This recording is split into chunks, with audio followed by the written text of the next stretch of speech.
The technocrats, the Faucis, they made sure that the world was deathly afraid of this. And as a result, when you're deathly afraid, you're looking for some relief from that fear. And then you got a guy like Fauci saying, well, I've got the cure here. I've got a vaccine. And then the way we shut the economy down, we shut down all the little mom and pop shops. So we let the big box stores open.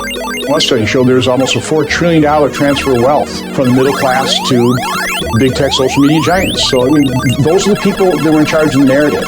I think that's, what's opened my eyes up is, I've been referred to them as the COVID cartel.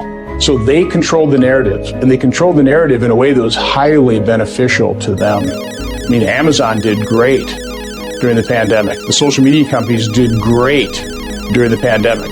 Why? Because society was shut down. You had to use social media. You had to use big tech. So for whatever reason, there was a concerted effort not to promote or research or push any kind of early treatment, and anything that might mitigate, lessen the severity of the disease. It was just, get tested. We'll spend tens of billions of dollars on tests, but then if you test positive, do nothing. Go home afraid, isolate yourself. Hope you don't get so sick, but if you do, go to the hospital, and then we'll slap remdesivir in your arm, over $3,000. You've had doctors on here, I'm sure, talk about how that can be pretty harmful to your kidneys. We'll put you on a vent, knowing that 80-90% of people that went on ventilation never got off. So no, nothing made sense to me, because I'm 68 years old. I'll be 68 here soon. As long as I've been alive, early detection allows for early treatment, which produces better results, better healing, right? I mean, that's how we treat every other illness. Cancers, you're trying to go for early detection. But in COVID, it was early detection and then do nothing. It was insane. And our response to COVID, I would say, that's probably the best word to sum it up. Insane. A miserable failure. The sharpest object in the world is actually soft and formless. Water. When pressurized to over 100 gigapascals and forced through a 0.05 millimeter nozzle, water transforms into the world's sharpest blade. This incredible water jet cutter is capable of slicing through fruit, breaking rocks, and even turning iron into a mushy paste. It can effortlessly penetrate multiple layers of bulletproof glass stacked together. Even the hardest material on Earth, the diamond, has to admit defeat when faced with this powerful force.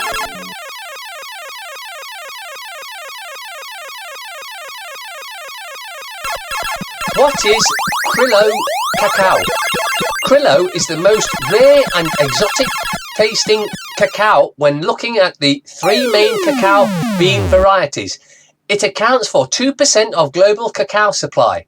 Criollo is considered the very first heirloom variety, non-hybrid and open-pollinated, of cacao fruit, and it is suspected it first grew in Amazon's Peru. What makes Criollo so special? It's very difficult to cultivate. On top of all that, Criollo cacao fruit doesn't produce as many cacao beans as the other varieties. The low yield aren't particularly enticing for farmers. The factors that make Criollo cacao so valuable are also what makes Criollo so awesome. Here's a smashing story. That phone alert the other day, which cost the taxpayer millions, was contracted to Fujitsu. They subcontracted it out to a company called Infosys.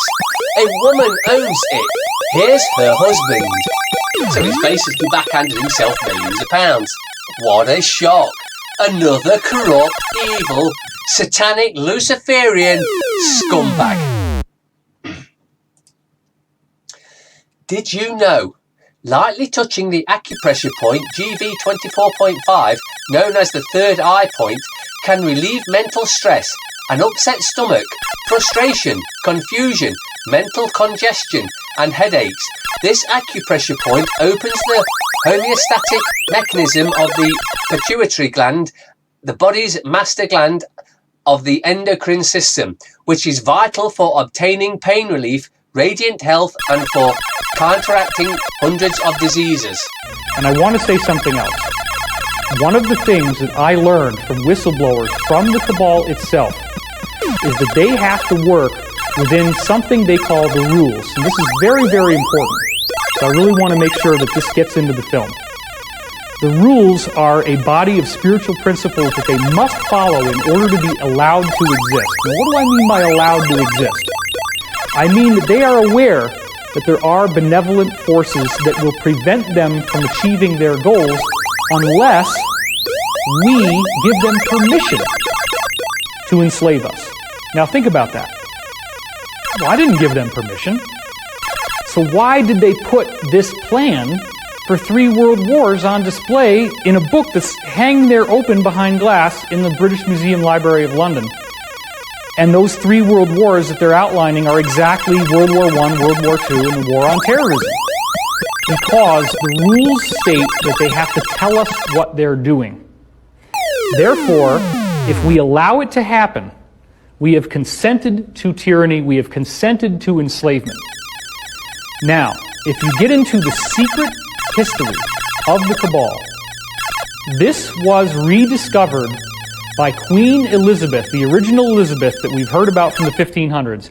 Queen Elizabeth's royal astrologer, a man named John Dee, who is the prototype of the wizard with the long beard, the hat, and what he did was to rediscover, through these ancient documents that were in the Vatican, the technology of how to access what they considered to be spiritual beings that were useful to them, but what we would consider to be demonic or evil beings.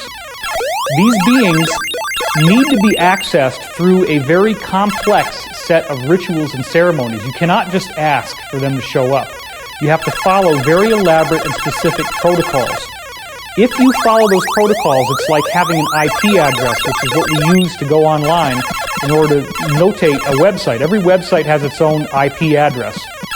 These spiritual beings, such as Baal and Moloch, which they still do ceremonies for today, such as in Bohemian Grove, there is a giant effigy, stone effigy of an owl. That's the god Moloch. The god Moloch goes all the way back to Rome and Carthage, in which they were offering child sacrifices to this god in exchange for power. So John Dee rediscovered the technology of how to draw the magic circles, how to say the right incantations, how to actually do black magic on a governmental level. This is what people are going to have so much trouble with once disclosure happens, is that these people actually practice black magic, and they are very, very good at it. Got a silver dollar? Sure. Could Indian head on one side and buffalo on the other? It's all tarnished, but that's awesome. That's, Yeah.